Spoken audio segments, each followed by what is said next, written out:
Morning shows the day.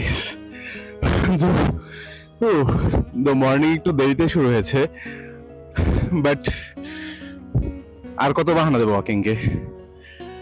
90s day transformation journey, not যে শুধুমাত্র ওজন কমাবো, তো এটাই সব থেকে বেশি বাড়ছে। আমি আমার লাইফের পুরোটাই ট্রান্সফার করবো। Welcome to my journey. একটা সময় বইয়ের অনেক নেশা থাকলেও না পড়তে পড়তে মোটা বই নিয়ে বসার সাহস আজ করতে পারি না। আজ শুরু করেছি থিবাউট মিউরিসের লেখা পাওয়ারফুল ফোকাস বইটা নিয়ে। অল্প অল্প করে পড়ছি, টার্গেট সামনের দিনে যেন অ্যাটলিস্ট 50টা পাতা পড়ার অভ্যাস তৈরি করতে পারি। এই বইটা আমার মতো দুদুল্যমান মনের মানুষের জন্য একদম পারফেক্ট।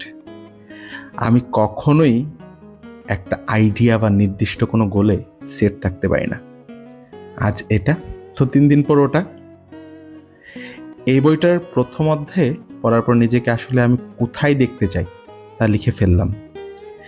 এর আগেও অনেক গোল সেট করেছি, অনেক কিছু লিখেছি, তবে মোবাইলে ওভাবে আর ফলো করা হয়নি। মোবাইলের নোটপ্যাডের লেখা নোটপ্যাডেই পড়েছিল। এবার থেকে টার্গেট 90 দিনের শেষে এগুলো সব অ্যাচিভ করা, আর যা যা অ্যাচিভ করব অ্যাটলিস্ট 21 দিন যা ঠিকভাবে মানতে পারবো ওগুলোকে মার্ক করে শেয়ার করব আপনাদের সাথে। খাবার একটা সময় নিয়ন্ত্রণ থাকলো, এখন নিয়ন্ত্রণ গেছে তেল নিতে। ভাত খেতে বসলে লোভ সামলাতে পারি না। দুধ চায়ের প্রতি আসক্তি দিন দিন বাড়ছে। একটা সময় যে মানুষটা চায়ে চিনিই খেতাম না, এখন দুধ চা না হলে চলেই না। কখন যে বেশি খেয়ে ফেলি বুঝতেই পারি না। একদিন তো সব পাল্টানো পসিবল না। আস্তে আস্তে ঠিক করব। আর তার প্রথম স্টেপ ভাত বাদ দিয়ে দুপুরবেলা রুটি দিয়ে শুরু করা।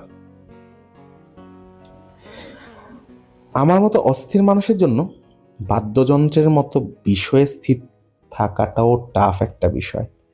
একবার শখ করে বাঁশি শিখতে নিয়েছিলাম। ওস্তাদজি বলে দিয়েছিল, তোমার মতো ছোট খাঁচায় এ বড় জন্তু আটক হবে না। কি হবে না হবে কিছু জানি না। আজ মোটামুটি একটা লম্বা সময় প্র্যাকটিসের পর 3টা কর্ড বাজাতে শিখেছি। আশা তো করাই যায় 90 দিন পর একটা গান ঠিক বাজাতে পারবো।